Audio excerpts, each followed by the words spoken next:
Сайн байцгаана уу? Шинэ оныхоо шинэ бичлэгээр уулзж байгаа да.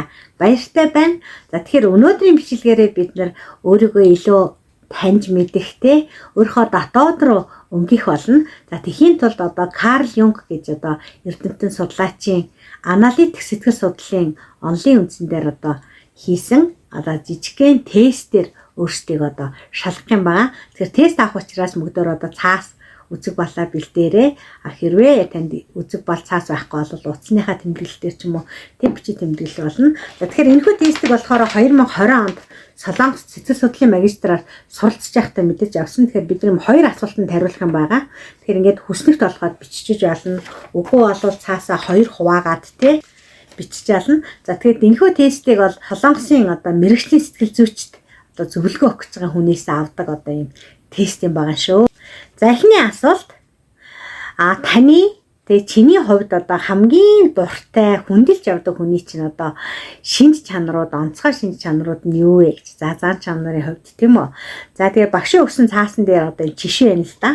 Нэгдүгээрт одоо хүн чанартай, за дулаахан хүн, тэгээд санаачлагтай хүн, ухаалаг хүн гэсэн. За нийт хүмүүсийн одоо дуртай их боломжтой энэ яг чанаруудыг бол жишээ олгож бичсэн байна. За тэгэхээр таны хувьд хамгийн гэсэн одоо 5 сайхан чанарыг бичих нэ. За тэгэхээр энэ 5-ыг бол бичин мэдээж хүний зан чанар бол 5-аар татахгүй олон байгаа те. Тэр дундаас болно хамгийн гэж бодсон одоо 5-ыг бичих нэ. За тэгээд шудраг байх үднээс би бас өөрийнхөө бичсээ та бүхэн танилцуулъя. За миний хувьд бол энэ багшийн өгсөн жишээнээс бол санаачлагтай хүнийг бол авсан. Тэгээд энэ бол надад таалагддаг те. Санаачлагтай хүн, за тэгээд итгэл даадаг хүн, дайчин хүн, шудраг хүн, шулуун шудраг за надад бас маш их таалагддаг. За тэгээд одоо юу гэдгийг явцурдаггүй тий тийм уян одоо хатан чанар сайтай хүн, за тэгээд нүдэн одоо үзэсгэлэнтэй хүн гэж. За энэ юу гэсэн үг вэ гэхээр бусдын сайхан чанарыг төрүүлж олж хардаг тийм хүн гэж. За эдгээр 5 шинж чанар бол миний хувьд бол хамгийн дуртай тийм ийм сайхан шинж чанар гэж бичсэн байна. За тэгээд таны хувьд бол 5 шинж чанар маань юу байна? За дараа нь бид нэр хоёр дахь нь болохоор хоёр дахь баамдаа буюу хоёр дахь хүснэгтэй жолон те та яаж ангилснаар тэр дургуй шинж чанаруудаа бичих ёстой. За тэгэхээр таны дургуй те үзэн яддаг үнэхээр дургуй бүр тийм топ 5-ыг бичих нь шүү дээ бас энэ дээр адилхан. Тэгэл дургуй бичихээр зөндөө алын ундраад ирж байгаа сте. Үгүй юу? За ямар ч гэсэн дургуй 5-ыг бичих нэ. За жишээ болгож өгсөн одоо энэ таагүй дургуй шин чанарууд болвол одоо итгэл даадаггүй хүн, хов баздаг хүн, за тэгээ бусдыг одоо буруутгадаг хүн. Буруу бүхэн бусдын буруу надад миний хөшөө гэдэг хүн бахан нэ тий. За юм жишээ өгсөн байна. Тэгээ би эндээс болохоор надад итгэл даадаггүй хүн яадаг биш итгэл даах дуртай учраас эсрэг учраас тий энэ байна. За тэгээд хов баздаг хүн, за худал хилдэг хүн, атаархуу хүн, хариуцлагагүй хүн гэж одоо 5 болгож итсэн. За тэгэхээр та бас өөрхөө топ 5-ыг одоо бичээрэй. Мэдээж одоо бусдын мууг бичих, бусдын сайныг бичих болол харцангуй хэлбэр угаах тийм ээ. Манайханд. За ингээд бүгдөө бичих үү. За та нар бичих хооронд би бас хоолоогоо чиглээ.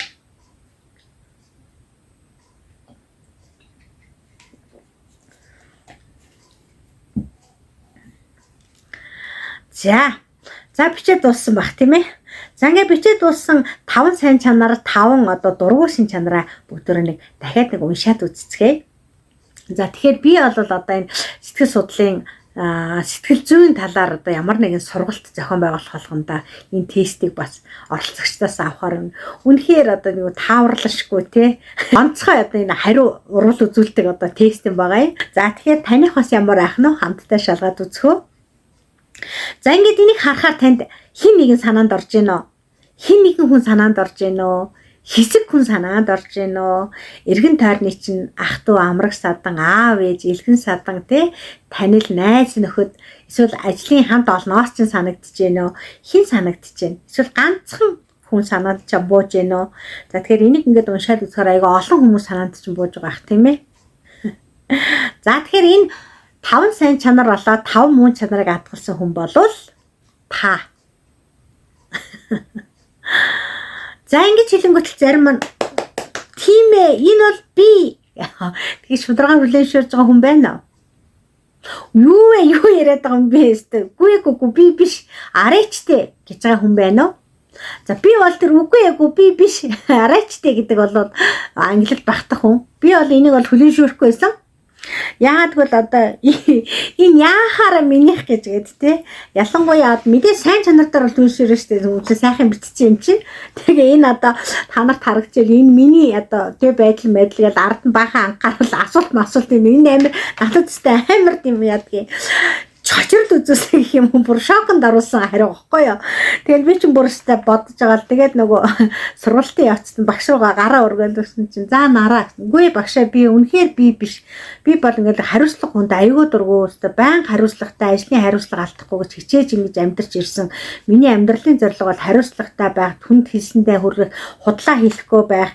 За тэгээд би хов бац үнэхээр дургу хов ярьж байгаа хүнийг сонсохоор миний над ингээд энерги барагддаг. Тэгээд би бусдын сонссон ховоо өөртөө шингээд өрөөсөө гадагшлуулдаггүй бусдаа нийлж ингэж хов хөгжүүлдэггүй тэгээд охтуудыгаа ирээд ингээ хов ярьсан ч гэсэнгөө чи хөвдөж जैन хов бити яар гэж хэлдэг байлдаг. Миний амьдралын зарчимтай бол үнэндээ нийцэхгүй байна. Хэлж одоо маргаан нийцтэй. Одоо хэл мотоогоо мэдэхгүй байна. Өөртөө хамгал хэлний бүхэл одоо чадвар боломжийг ашиглаад энэ яавч би биш гэд марглаа багштайгаа. Тэгсэн манай багш чимээгүй инээгээд байна. Тэгслээ. За энэ тестийг авахаар цаг нэг 2-3 нөхөр бол ингээд яг ингээд дагаж гүгээд идэг юм байгаа. Тэгээд өнөөдөр тэр сургалтанд хоройд хүн суудсан байгаа шүү дээ. Тэгээ манай нараа бол өнөөдөр ингээд өөрийгөө үгүй ээ гэж зүчээд байна. За яагаад гэдэм би тайлбарлаж өгье гэд манайш тайлбарлаж өгсөн л доо. За тэг яагаад гэсэн чинь би ингээд амьдралдаа сэтгэл хангалуун, энгийн тайван, аз жаргалтай, тэг жирийн одоо ямар нэгэн намайг стресстүүлэх нөхцөл байдал, ямар нэгэн сэтгэл зүйн дарамт тийм ээ ингээд тогтворгүй байдалд ороогүй тохиолдолд бол би эдгээр тавыгаа нуучдаг гинэ. Гарахгүй яагаад би дургу учраас тэ гэтэл би ингээд нөгөө стрессцэн нөхцөл байдалд орох. За тэгэл одоо сэтгэл санаагаар унах, гутрах, зовох, зүдрэх өөр яаж болох вэ? Хагцал үзэх ч юм уу ингээд амьдралд ямар нэгэн бэрхшээл, саад тулгараад ингээд миний сэтгэл зүйн байдал, миний одоо ухамсарт байдал тийм ээ тогтворгүй болоод ирэнгүүтэл дотроос маань энэ яг нь гараад гэлдэг гинэ. Тэгтэл үний юм билээ шүү дээ манайхаа. Үнэхээр үнэ. За сүүлийн 1 жилд за зарим нь мэдж байгаах, зарим нь мэдээгүй бах тийм ээ. Би ч нөгөө хөгжлийн бэрхшээлтэй буюу хөдөлгөөний бэрхшээлтэй, цаажалттай, дөрвөн чангаралтай бага охиноо асардаг ээж байгаа. Охин маань 11 настай. Тэгээ сүүлийн 1 жилд бол огцом чангараад маш их хүндэрч байгаа. Тэгээд охиныхоо тэр огцом одоо өөрчлөлтийг дасаж өгч чадахгүй, тэгээ хүлээн авч чадахгүй. Яа гэвэл ингээл чангараал, бахираал ингээл хамаг хөлсөн гоожоол ингээл хар хөлсөн цуваал ингэж байгаа хүүхдэд тусалж чадахгүй нэ гэдэг бол их хүний хувьд бол маш хэцүү. Тэгээд тийм охиноо хараад хямарсан, уйлсан, за тэгээд гутарсан, нуурсан гэдэг үзээгүй мөнгө үзэж байгаа байхгүй би ч одоо бүтэн жил одоо ингээл маш их юм туулж ин л та би тэр олон төрлийн сэтгэл зүйн дайралтанд ороод тэгээ явж исэн чинь нөө мань хүн чинь жинхэнэ ховон дортаалж эхэлдэг байхгүй юу. Тэгэхээр тэгээд нөгөө би бодож ирсэн. Нэрэл манай багш хэлдэг яг үний юм байна да гэх тээ. Өмнө нь ингээл ажилтаа 4 хүүхдээ өсгөөл ингээд хүүхдээ асраал ямар тийм хов ярих завгүй ажилтээ би ч нөгөө. Гэтэл одоо ингээд охиноо асраад яг 4 жил гэртээ суусан чи хоёулахнаага болохоор чи ингээ нөгөө тэр их эрч хүч энерги маань ингээд нөгөө надад хоромтлагдаад. Тэгэд эрч хүч энерги зарцуулах одоо нөгөө арга маань яасан хэрэг хов базах бусдад уурлагч гэдэг юм уу те ингээд нөгөө дандаа буруу аргаар гараад байгаа байхгүй. Тэгээ тэр үед бол яг ингээд одоо энэ тест энэ одоо сургалтын үед дан гэж орж ирсэн даа толгоонд маань нэрэл тим юм байна да гэд. Хэрвээ би одоо хуучин шигээ те охин маань эрүүл саруул байгаад ажил төрлөө хийгээд ингээд амьдралын төлөө завгүй өгж явсан бол тэгэж юугээл ховон дурлаад хов ярихыг хүсэх үү?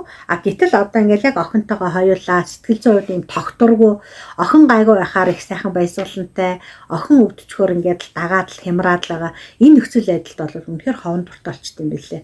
Тэгэхээр зэрэг би чинь бас ховон дургүй хов бацдаг хүн биш гэж бодчихэтэл үгүй би ховон дуртай юм билээ гэдг бол яг одоо өнөөдөр бол яг хүлээн шүрж байгаа байхгүй юу. Тэгэхээр таны өжөө хэлэх гээд байна гэхээр бид нар энэ муу зүйлээ бас яг үнээр хүлээн шүрэх хэрэгтэй юм байлээ. Энэ худлаа хэлдэг юм байлээ. Тэгэхээр энэ тестийн гол зорилго нь таны гэж асуусан бол бид нь бичгээд аягүй хэцүү байсан. Тэгээ би бас шударгаар бичиж чадахгүй. Яг бол нэр нүрээ бодоод ингээл айгүй аятайхан гайгүй хүн болчих гол тээ.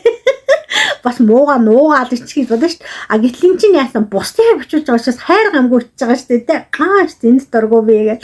Тэгээд гисэн чинь тэр хүн маань би өөрөө гингүүт амарч очирдоод үгүй би биш. За гэтэл энэ яах нь би байсан байх нэ гэж.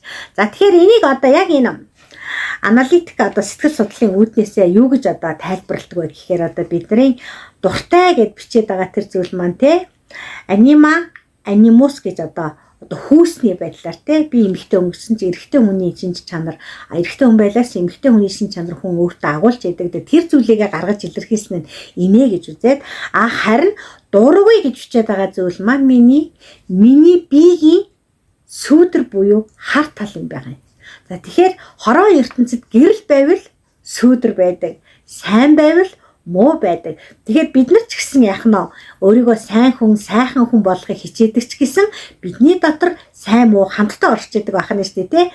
Өөрөөр хэлбэл бурхан ч би, буугч байдаг байх нь. Тэг сүүдэргээл ярахаар нөгөө биднэрт айгүй тийм хүнд туссан шүү дээ, тэ.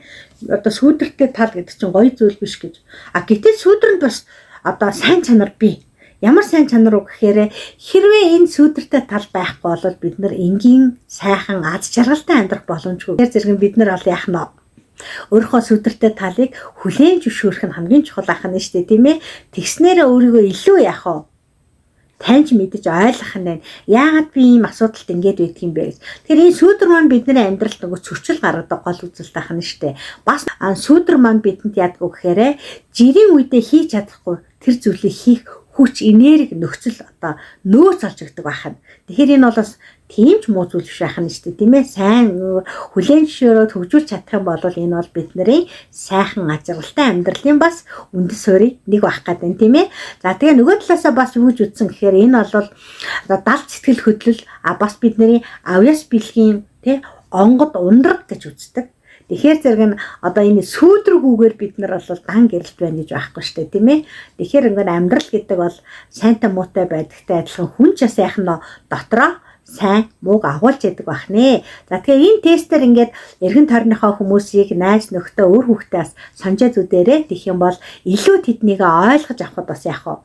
Хэрэгтэй болдог. Тэгэхээр хамгийн нэгдүгээр би өөрийнхөө сайн болоод муу талыг хүлээн зөвшөөрөх, хоёрдугаар бусдыг бас яах нь байгаагаар нь хүлээн зөвшөөрнө гэдэг бол амьдралын маань амар амгалан ач жаргалын үндэс болох юм байгаа нэ. Тэгэхээр үүнийг бол сэтгэл судлалт маш их заадаг. Сэтгэл зүйн хувьд одоо төлөвшсөн сэтгэл зүйн хувьд одоо төв тийм ээ одоо байхын тулд ядг гэхээр өөрийгөө байгаагаар нь хүлээн зөвшөөрөх, өрөөлийг бас байгаагаар нь хүлээн зөвшөөрөх. Тэгээ хүмүүсийн зовлонгийн үндэс юу байдаг гэхээр ад жаргалыг алсаас хайгаад байдаг. Хин нэгнээс хаа нэгтэйгээс гэтэл ад жаргал яг миний дотор надтай хамт байдаг. Тэгэхээр бид нар тэр ад жаргалыгаа олохын тулд хамгийн нэгдүгээрт өөрийгөө дотоодоосоо нээж олох гэдэг бол хамгийн чухал ах нэ. Тэгэхээр өнөөдрийн бичлэгээр та маань өөрийгөө арай өөр өнцгөөс шударгаар өөртөө одоо нүүр тулж чадсан байхаа гэж бодож байна. За ингээд өнөөдрийн бичлэгээ энэ хүргээд өндөрлөе. Дараагийн бичлэг хүртэл түр баяртай.